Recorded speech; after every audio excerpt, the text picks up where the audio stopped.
On Afghanistan, we will remain in close consultation as the peace process moves forward and the all-important intra-Afghan negotiations commence. I reiterated to Secretary Wallace that the entire process will be conditions-based, and we will retain in Afghanistan the necessary capabilities to protect our service members and allies and support the Afghan security forces. We will also ensure that any drawdown of U.S. forces is aligned with commensurate reductions by the U.K. and our other partners. We had a candid discussion about the path ahead for the UK's 5G decision and agreed to work together to further reduce Huawei's presence in telecom infrastructure. The first visit here is Defence Secretary. We will still be working together as the United States pivots towards Asia-Pacific. We understand the threats that emanate from China. We don't take those threats lightly.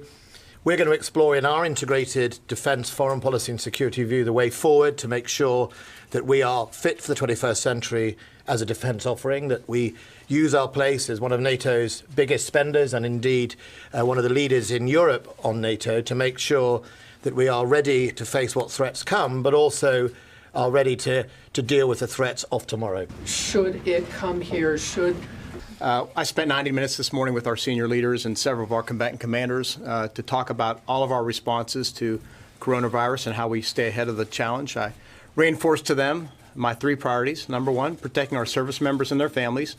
Number two, safeguarding our mission capabilities. And number three, supporting the interagency. And I'm assured by them they feel confident that they have all the authorities that they need, and we're continuing to push more and more resources their way as they need them. We went to Afghanistan. We did so to try and get peace. I take reassurance from the fact it's conditions-based.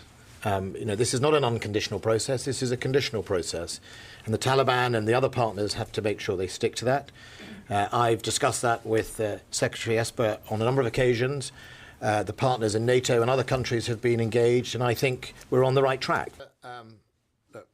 My colleagues, the US, the values it supports, its symbolism around the world is incredibly important. And for that to ever leave Europe or for the US to not be interested in the security of Europe would be a big threat for us. I recall the agreement says is we, of course, recognise that sometimes we are going to have to deal with a threat directed at us, potentially on our own or with another ally, and we've taken for granted in the past that somehow the United States will always be able to be there.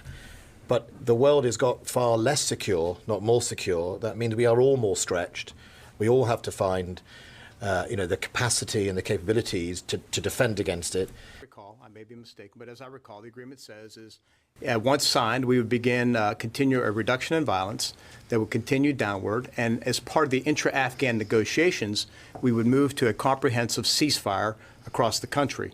And so that's what we're committed to implementing. At the same time, part of the agreement states that we always have the right of self-defense and to defend our Afghan partners, which we've done in the past couple of days and will continue to do. Very quick. The words reduction in violence do not appear in the 4 pages. So once again, where have the Taliban signed up? So I'd have to look through it again. There are also 2 implementing arrangements that are not available to the public that addresses things such as the Taliban's counterterrorism commitments and the withdrawal of forces, and it may be in there. I don't have a photographic memory when it comes to agreements. Last question, Sean Kennedy at Channel 4. If we could keep it. If Huawei technology is found in the is adopted by our partners and allies, we're going to have to assess each on a case-by-case basis. I have not yet been told that it's a problem right now with where we stand, but it's something we'll continue to assess, and we're going to continue talking about it as well. But we both understand the threat of Chinese technology in our systems. The UK feels very strongly that the mitigation measures put in place will address that. We need to work with them to understand that. What would constitute failure? Many people would say that our aim is to ban, which we already have done from our very core sensitive networks, they're not in our networks like that, to cap them in the more commercial edge of our networks at 35% and work to cutting them out of the networks. So it is a ban, cap and cut, and that's the direction we're going. Thank you.